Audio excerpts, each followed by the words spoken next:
पंजाब में स्थित सिख धर्म के 3 तख्त साहिबान वाले शहरों को पावन शहरों का दर्जा देना पंजाब सरकार के लिए बड़े सौभाग्य की बात है। ये शहर है श्री अमृतसर साहिब, श्री आनंदपुर साहिब और तलवंडी साबो। ਇਹ ਤਿੰਨੋਂ ਤਖਤਾਂ ਦੇ ਸ਼ਹਿਰਾਂ ਨੂੰ ਪੰਜਾਬ ਦੇ ਅਧਿਕਾਰਤ ਪਵਿੱਤਰ ਸ਼ਹਿਰ ਵਜੋਂ ਐਲਾਨ ਕਰਨ ਦਾ ਫੈਸਲਾ ਕੀਤਾ।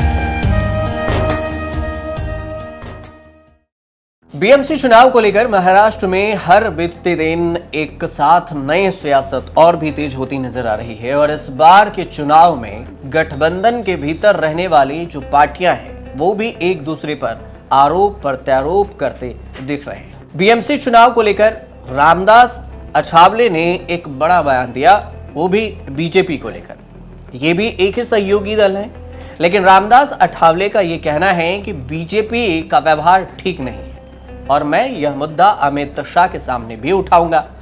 लोकसभा और विधानसभा चुनाव में दोनों साथ मिलकर चुनाव लड़ी थी और उन्होंने कहा कि हमें टिकट ज्यादा नहीं दिया गया, तो साफ तौर से यह है कि हमारा अपमान हुआ, विश्वासघात किया गया। रामदास अठावले ने अब नया बयान दिया। इनकी पार्टी है Republican party of India RPI।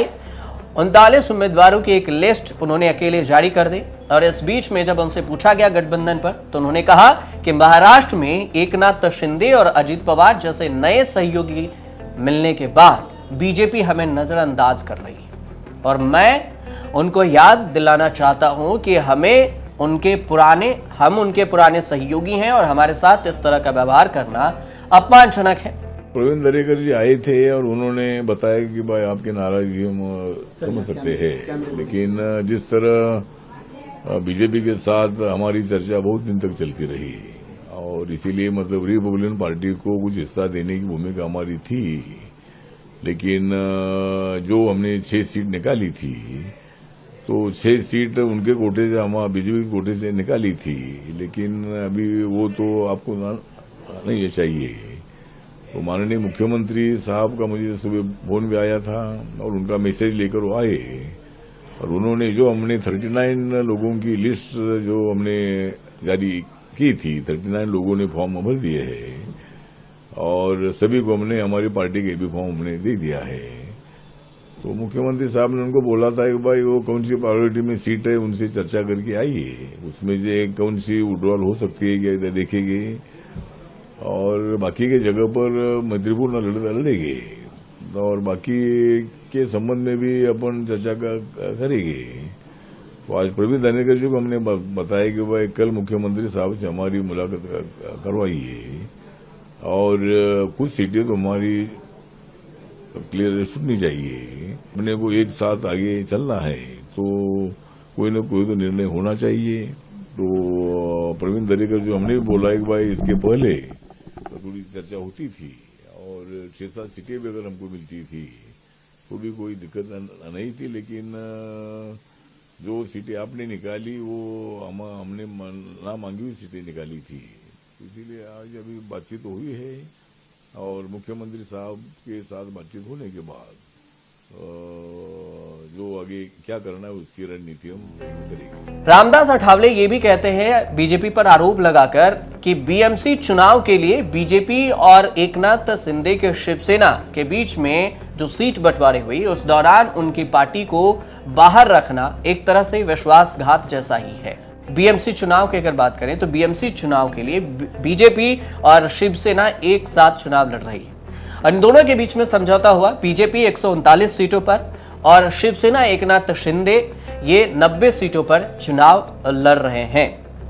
Seat sharing पर चर्चा की बात करें तो रामदास अठावले का कहना है कि हमसे तो बातचीत ही नहीं हुई कि सीट शेयरिंग को लेकर के कितने सीट आप लेंगे। बीजेपी हमें सीट शेयरिंग पर चर्चा के लिए बुलाई ही नहीं और इसको लेकर भी चर्चा नहीं की कि हम कितने सीटों पर चुनाव लड़े। तो 39 सीटों पर हमने फ्रेंडली फाइट के तौर पर अपना चुनाव लड़ने का ऐलान कर दिया, अपने उम्मीदवार को उतार दिया। बीजेपी ने मुंबई में हमारे साथ विश्वासघात किया है, यह रामदास अठावले का बयान है।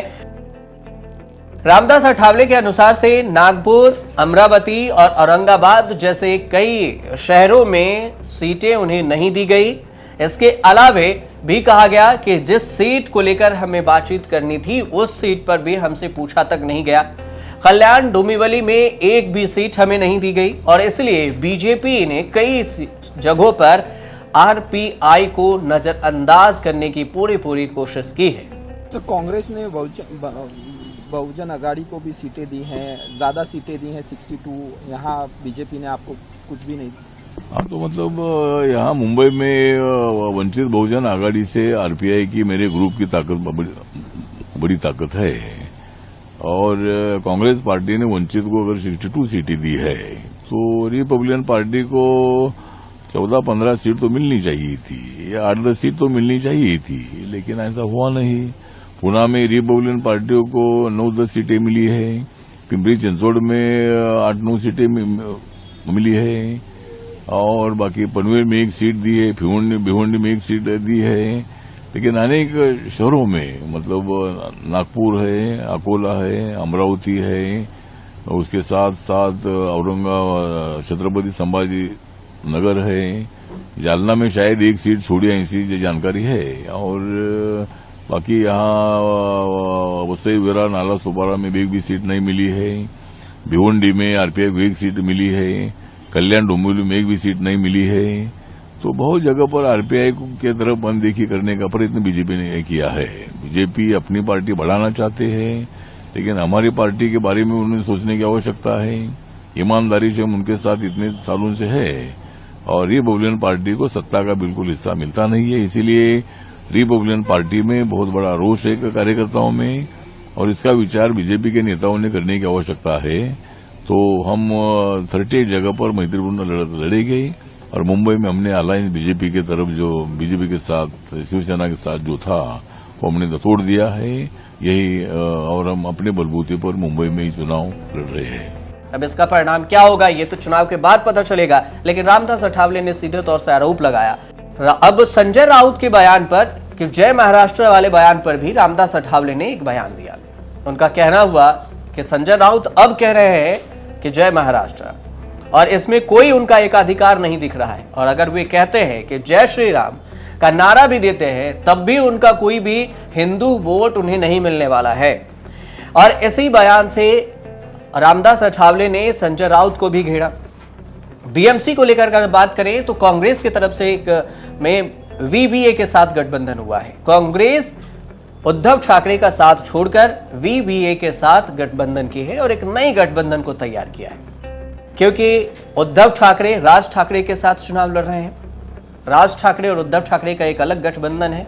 चाचा भतीजे जो अजीत पवार और शरद पवार है उनका एक अलग गठबंधन है। तो बीएमसी की 227 सीटों में से कांग्रेस 165 सीटों पर अपनी उम्मीदवार उतारेगी। वीवीए को 62 सीटें दी गई है। कांग्रेस महाविकास अघाड़ी का हिस्सा रही है लोकसभा में भी और विधानसभा में भी, लेकिन उद्धव ठाकरे के नेतृत्व वाली शिवसेना यूबीटी शरद पवार के राष्ट्रीय कांग्रेस पार्टी जो एनसीपी है उस गुट के साथ शामिल हो गई। तो उद्धव ठाकरे भी चले गए, बाद में ये बयान दिए कि पीठ में छुरा घोंपने जैसा है। इस बीच में आम आदमी पार्टी भी दिल्ली के बीएमसी चुनाव में उतरी है।